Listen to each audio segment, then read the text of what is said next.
আমাদের দেশে সুপার শপের ট্রলিগুলো ওয়াশ করা হয় কিনা জানি না, কিন্তু এই দেশে এগুলি প্রতিদিন ওয়াশ করা হয়। দেখুন, ছোট্ট একটা গাড়ির ভিতরে এরা সেট আপ দিয়েছে শপিং মলের এক সাইডে। এই যে ওয়াশিং প্ল্যান্ট, অনেকটা গাড়ি ওয়াশ করার মতো। এই যে ছোট প্ল্যান্টে ট্রলিটা ঢুকাবে, তারপর এদের প্ল্যান্টে সুন্দর করে এটাকে প্রসেস করে ওয়াশ করা হচ্ছে। এই যে দেখুন,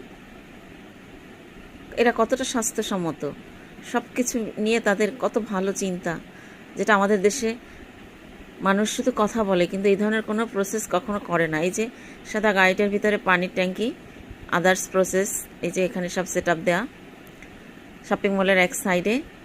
প্রতিদিন এরা সব ট্রলিগুলো ওয়াশ করে। এই জন্য এদের দেশ উন্নত, এদের চিন্তাভাবনা উন্নত, এরা অনেক বেশি সুস্থ, অনেক গড়ায়ু এদের। আমাদের দেশের মানুষ যেগুলি করে না, কেউ চিন্তাও করে না আমাদের দেশের এসব বিষয়গুলো নিয়ে। দেখুন, এটা অনেকটা মোবাইল ওয়াশিং